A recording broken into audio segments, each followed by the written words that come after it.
ہم جب اسکول میں پڑھا کرتے تھے تو میرا کلاس فیلو ایک قادیانی تھا، قادیانی ایک کلاس فیلو تھا. اس نے مجھے بتایا کہ ہم جو ہیں، ہماری جو ختم قرآن جب ہوتا ہے نا تراویح میں، تو وہ ہم لوگ 2-3 گھنٹے رو رو کے دعائیں مانگی جاتی ہیں. اس نے مجھے بتایا کہ ہمارے ہاں ختم قرآن میں دعا 2-3 گھنٹے رو رو کے مانگی جاتی ہیں. میں نے کہا بخشش پھر بھی نہیں ہوگی تم لوگوں کی. میں نے کہا 2 گھنٹے کے بجائے 4 گھنٹے رو لو، بخشش نہیں ہوگی. کہہ رہے کیوں نہیں ہوگی؟ میں نے کہا اس لیے کہ محمد صلی اللہ علیہ وسلم کی نبوت پہ ڈاکہ مارا ہے.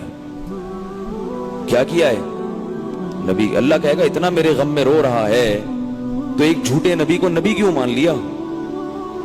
ایک جھوٹے نبی کو نبی کیوں مان لیا؟ کہہ رہے کہاں ہیں جھوٹے وہ؟ ٹھیک ہے، اس کے لیے بیٹھ جاتے ہیں. ہم بیٹھنے کے لیے تیار نہیں ہوتے. اسی تو مرزا غلام احمد قادیانی کی نبوت کے جھوٹا ہونا تو اتنا واضح ہو گیا ہے کہ اب تو علماء اس پہ بات ہی نہیں کرتے کہ وہ نبی تھا یا نہیں. اب تو کہتے ہیں وہ شریف انسان تھا یا نہیں تھا. بات اس پہ ہوتی ہے قادیانیوں سے کہ وہ شریف انسان تھا یا نہیں تھا.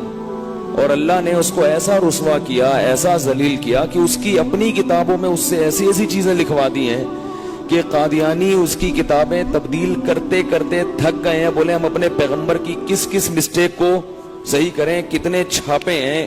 کیونکہ اب ختم نبوت والوں نے مرزا کی جو پرانی تصنیفات ہیں نا، اس کی بڑی تعداد میں وہ اپنے پاس سیو کر لی کہ ہر نیا ایڈیشن پرانے ایڈیشن سے چینج ہوتا. ہماری بخاری کب سے وہی چلی آ رہی ہے نا. کیا خیال ہے؟ ہمارے حدیث چینج نہیں ہو سکتی، سندیں ان کی باقاعدہ، راویوں کے نام چینج نہیں ہو سکتے. تو حضرت مولانا منظور چنیوٹی رحمۃ اللہ علیہ کے پاس گئے اور انہوں نے سیکھا مناظرے کا علم ان سے قادیانیوں کے خلاف. تو ہم بھی پھر اپنے استاذ کے ساتھ لگ گئے. ہم ذرا بچے تھے، ہمیں تو ان چیزوں میں زیادہ مزہ آتا تھا. تو ہمارے محلے میں ایک لیفٹیننٹ کمانڈر آیا کرتا تھا نیوی کا، وہ قادیانی تھا. وہ ہم پہ دانے ڈال رہا تھا روزانہ.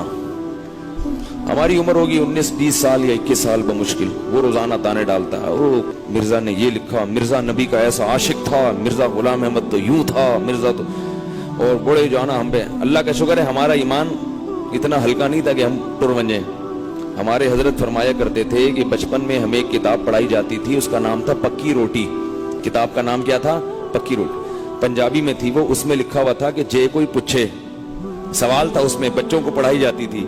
میں سوال تھا جے کوئی پوچھے تو آڑا ایمان کھلوتا ہے کہ بیٹھا. بیٹھے کو پنجابی میں کیا کہتے ہیں؟ بیٹھے کو بیٹھے کہتے ہیں. تو آڑا ایمان کھلوتا ہے کہ بیٹھا. تو جواب کیا ہے؟ بیٹھا. اس لیے کہ کہیں ٹر نہ بن جائے. اگر کھلوتا ہوا تو کہیں ٹر نہ بن جائے. تو ایمان کیسا ہونا چاہیے؟ بیٹھا ہوا ہونا چاہیے. کیونکہ بیٹھے ہوئے آدمی کو چلانا مشکل ہے، پہلے اٹھاؤ گے پھر، اور چلے ہوئے آدمی کو دھکا دو گے چل جائے گا. تو حضرت فرماتے تھے کہ بچپن میں ہمیں کتاب پڑھائی جاتی تھی، اس میں لکھا ہوا تھا توڑا ایمان کھلوتا ہے کہ بیٹھا. جے کوئی پوچھے. ہمارے حضرت تھے پنجابی، تو ان سے میں نے 2-3 چند پنجابی کے الفاظ یاد کیے. جے کوئی پوچھے توڑا ایمان کھلوتا ہے کہ بیٹھا. تو اس نو دسیو بیٹھا، کہیں ٹر نہ بن جائے، کہیں ٹر نہ بن جائے. تو اللہ کا شکر ہے ہمارا ایمان کیا تھا؟ بیٹھا ہوا. لیکن ہم نے کہا چلو اس سے مناظرہ کرواتے ہیں. تو ہم نے کیا کیا کہ اپنے استاذ کو بلوا لیا. ہم نے کہا حضرت آپ کی تیاری ہے؟ انہوں نے کہا چلو بھائی. اچھا، اس کو ہمارے استاذ نے کہا کہ اس کو نہیں بتانا کہ میں، وہ تو مفتی تھے ہمارے استاذ، یہ نہیں بتانا کہ مفتی بھی آ رہے ہیں میرے ساتھ، ورنہ یہ کرے گا ہی نہیں. ہم نے کہا ہم آ رہے ہیں اور ہمارے ساتھ ایک اور بھی ہوں گے، وہاں لے آؤ. ہم نے کہا ہم آپ کے گھر آئیں گے. ٹھیک ہے جی. اب لیفٹیننٹ کمانڈر کے گھر ہم چلے گئے. بڑا بنگلہ اس کا خوبصورت. ہم اس کے میں گئے. اچھا، کیا ہوا ہے کہ ہمارے استاذ نے پورا مناظرہ سیکھا تھا قادیانیوں کے بارے میں. اور ایک ایک چیز کہ مولانا منظور چنیوٹی صاحب نے یہ بھی بتایا تھا کہ یہ لوگ سب سے پہلے کیا کرتے ہیں، آپ مناظرے سے پہلے جن کتابوں کے آپ نے حوالے دینے ہیں وہ اپنے سامنے ان کی لائبریری سے نکلوا کے رکھ لینا. ان کی لائبریری سے وہ کتابیں, ان کی لائبریری تو ہوتی ہے ان کے گھر میں, وہ کتابیں پہلے لا کے اپنے سامنے رکھ لینا, ورنہ موقع پہ جب آپ نے حوالے پیش کیے نا, یہ کتاب پیش نہیں کرے گا, یہ کہے گا وہ تو ملنے نہیں, وہ تو یہاں ہے نہیں, وہ تو ہے ہی نہیں, وہ تو چھپنا بند ہو گئی, وہ تو ہے ہی نہیں, اس طرح کی بات. اب وہ ایک ایک چیز ان کو سکھائی گئی تھی. اب اس کی تقریر, ہمارے استاذ بھی پٹھان تھے, ٹھیک ہے نا, تو وہ جب گئے ہیں تو وہ قادیانی سمجھ رہا, یہ دیہاتی اسٹائل تھا ہمارے استاذ کا, کندھے پہ رومال, اس نے کہا یہ, وہ سمجھ رہا تھا یہ بیچارے حالانکہ بڑے عالم تھے, لیکن وہ کندھے پہ رومال, ان کا اسٹائل ایسا, تو وہ سمجھا کہ ان کو کیا پتا ہوگا, تو اس نے ان کو سائڈ پہ بٹھا دیا اور ہم سے بحث شروع کر دی. وہ سائڈ پہ بیٹھے ہوئے اور ہم لوگ اس قادیانی کے سامنے, اور تقریر کہہ رہا ہے مرزا احساس تھے, اس نے نبی کی شان میں یہ نعت کہی ہے, اس کے اشعار پڑھ پڑھ کے سنا رہا ہے, وہ تو نبی کا عاشق تھا, اور یہ اور وہ. اب ہم اس سے سوال پوچھ رہے ہیں کہ ہم کہہ رہے ہیں کہ دیکھیں وہ تو نبی صلی اللہ علیہ وسلم تو آخری نبی ہیں, تو آپ صلی اللہ علیہ وسلم نے تو بتایا کہ حضرت عیسیٰ آئیں گے دنیا میں, مرزا کو تو نہیں بتایا. اس نے کہا حضرت عیسیٰ کا تو انتقال ہو گیا ہے, جیسے غامدی کہتے ہیں نا حضرت عیسیٰ کا انتقال, تو حضرت عیسیٰ تو دنیا سے جا چکے ہیں. وہ جس عیسیٰ کے نبی نے آنے کی بات کی ہے اس سے غلام احمد مراد ہے. حضرت عیسیٰ کا کیا ہو گیا ہے, انتقال ہو. پھر ہمیں کہنے لگا کہ خود سوچو, کامن سینس کی بات ہے, حضرت عیسیٰ آسمان پہ رہتے کیسے ہوں گے؟ آسمان پہ تو نہ آکسیجن ہے, آسمان پہ تو نہ بارش ہوتی ہے, نہ پانی ہے, نہ کھانا ہے, قضائے حاجت کہاں کرتے ہوں گے, ان کو زوجہ کی ضرورت نہیں ہوتی. یہ کیسی کامن سینس کی ہے نا, تقریر مار رہے جناب ڈاکٹر صاحب کی طرح نا, اوور ایکٹنگ. تو بہت وہ ایسے لگا کے نا, اس نے, ہمارے استاد تو بیٹھے ہوئے تھے کہ یہ جو بات بولے, ہمارے استاد نے پہلے سے کتاب لگا کے رکھی تھی, اس میں سے حوالہ نکالا, اس میں مرزا نے لکھا ہوا تھا کہ حضرت موسیٰ علیہ السلام آسمان پہ زندہ ہیں. ٹھیک ہے نا, ایسی چھوڑی مرزا نے جو دنیا میں کسی نے ایسا کہا ہی نہیں, کیونکہ جھوٹا ہے نا, وہ تو چھوڑو ہے. اب قادیانی ایسی چیزیں تو چھپا کے رکھتے ہیں نا, ہمارے استاد نے نکال لی. انہوں نے کہا یہ مسئلہ, وہ اپنی تقریر کر رہا ہے, ہمارے استاد نے بڑی نا خوبصورت انداز سے اس سے کہا یہ لیفٹنٹ صاحب ایک بات سنیں گے؟ جی جی جی فرمائیے. مسئلہ حل ہو گیا. اس نے کہا کیوں بھائی؟ اس نے کہا یہ جو کتاب ہے نا آپ نے خود کہا کہ مرزا کی کتاب ہے یہ, تو اس میں اس نے لکھا ہے کہ حضرت موسیٰ علیہ السلام تیسرے آسمان پہ زندہ ہیں.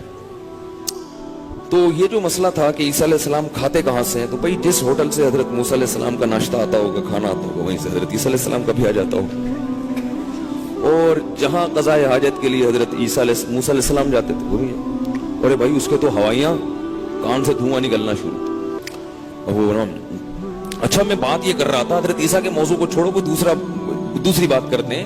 پھر وہ شروع خود ہی دوسرے موضوع پر آیا, اس میں اس نے کوئی دعویٰ کیا, تو ہم نے ایک دلیل پیش کی, کچھ ہمیں بھی دے کر گئے تھے نا مواد, تو ہم نے دلیل پیش کی کہ بھائی مرزا نے یہ پیش گوئی کی تھی اور قسم اٹھا کے کی تھی, مگر مرزا کی یہ پیش گوئی پوری نہیں ہوئی, آپ کی کتابوں میں لکھا ہے یہ.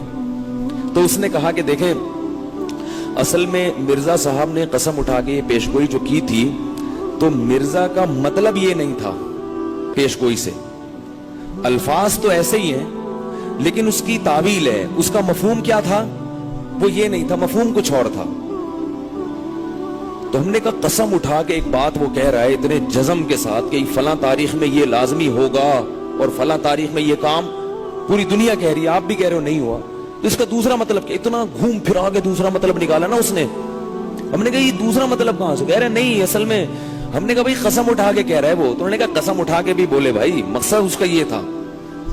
تو ہمارے استاذ نے کہا اس کی مرزا کی عبارت نکالی کہ مرزا نے لکھا جب کوئی شخص قسم اٹھا کے کوئی بات کہے تو اس بات کا کوئی دوسرا مطلب نہیں لیا جا سکتا, تعویل اس میں نہیں کی جا سکتی, اس کا وہی مفہوم ہوگا جو سمجھ میں آ رہا ہے. اب 5-6 جب اس طرح کے چھکے چوکے ہمارے استاذ نے فوراً لگا دیا نا, یہ دیکھو یہ کیا, اب وہ تو دھواں نکلنا شروع اس کے. تو اچھا وہ پوری ایک ریکارڈ کر رہا ہے مناظرہ, کیونکہ ان کو اس مناظرے کے پیسے ملتے ہیں, یہ لندن جاتے ہیں کیسٹ ان کی, کہ میں نے 6 لڑکوں کو بٹھایا, ویڈیو بن رہی تھی چپکے سے, ہمیں پتا بھی نہیں, ویڈیو نہیں تو کم از کم آڈیو ریکارڈنگ تو ہو ہی رہی تھی. تو اب وہ تو لینے کے دینے پڑ گئے. اب مسئلہ یہ ہوا کہ اس نے بوریا بستر کیا کیا, بول, اس نے کہا ایکچولی کھانے کا ٹائم, ایکچولی یہ بھی ٹائم ہے. میں نے کہا ہاں بیٹا یہی ہے. اس کے بعد وہ دن اور آج کا دن دوبارہ اس نے نہیں چھڑا. کیسے بدبخت ہیں دیکھو یہ, کیسے بدبخت. یہ لوگ چاہتے ہی نہیں ہے دین پہ